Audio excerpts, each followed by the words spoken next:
अरे बुआ जी आप, नमस्ते बुआ जी। नमस्ते बेटा, खुश रह खुश रह। आप कब आए, मुझे तो पता ही नहीं चला। हाँ भी आके बैठी हूँ, तू कहाँ गई हुई थी? बुआ जी मैं ना बस ये पड़ोस की दुकान से बिंदी का पता लेने गई थी। अच्छा, इतना तैयार श्यार होके कहाँ जा रही है? मैं वो नहीं, अगर मैंने बुआ जी को बताया कि मैं अपने मायके जा रही हूँ तो वो अभी यहाँ से चली जाएंगी। कितने सालों में पहली बार बुआ जी अपने मायके आई हैं। वो मैं बस ना पड़ोस वालों के यहाँ पे ना सत्संग था, तो बस वहीं जाने का सोच रही थी।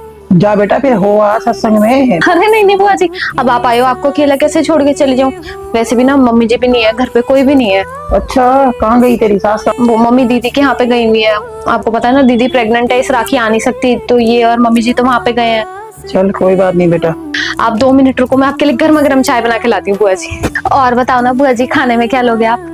अरे कुछ नहीं बेटा, बस चाय बना दी तूने। अरे ऐसे कैसे? तू क्यों नहीं गई राखी बांधने? देखो भाभी की भी पहली राखी है, तो कोई बात नहीं, उनको जाने दो मायके। अच्छा नहीं लगता ना, भाभी क्या सोचेगी कि भाई नंद को तो शर्म ही नहीं है, पहली राखी है उस पर भी ऐसे नाटक कर दी है। मेरी शादी को 4 साल हो गए हैं, मैंने आपको कभी मायके आते नहीं देखा। आज राखी पे पहली बार मैंने आपको देखा। मतलब मैं समझ नहीं पा रही कि अचानक से कैसे सब। शादी के बाद जब माँ बाप नहीं होते ना, तो भाभी भाई भाभीियों के मुंह देखे जाते हैं, घर के हालात, अपने घर के भी हालात देखे जाते हैं, तो कदम उठाना बहुत मुश्किल हो जाता है, घर से भी और यहाँ पे आके भी। क्योंकि भाभी ने अपने पियर जाना होता है राखी बांधने। कौन बोलेगा, कौन चलेगा? भाई भी तो वैसे ही चलेगा जैसे भाभी चलाएगी।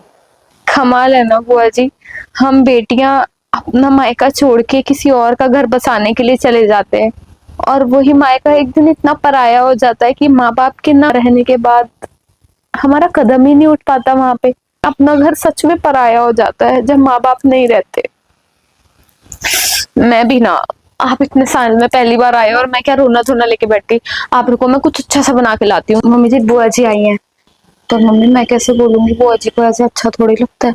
मैं कल चली जाऊंगी मम्मी के घर, ऐसे कोई बात थोड़ी। अब बुआ आई है तो घर में कोई मेहमान आए तो आप भी नहीं हो, ठीक नहीं लगता ना।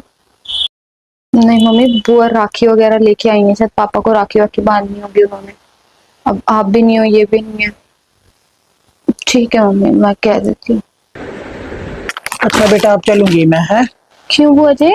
नहीं, मेरे को बहुत अच्छा लगा, तूने मेरी इतनी इज्जत की, इतनी आओ भगत की मेरी। पर बुआ जी। नहीं, मुझे सब पता है तेरी सास के मन में क्या है और वो तुझे क्या कह रही है, मुझे सब पता, सब सुन लिया मैंने। बेटा, रिश्ते ना प्यार और मान के होते हैं, मैं कुछ लेने नहीं आई थी। बुआ बोझ लगती है ना, तेरी सास को भी अपनी नंदा बोझ लगती है, क्योंकि बुढ़ी हो गई है। अब मैं जा रही हूँ बस। चलो खुश रहो तुम लोग।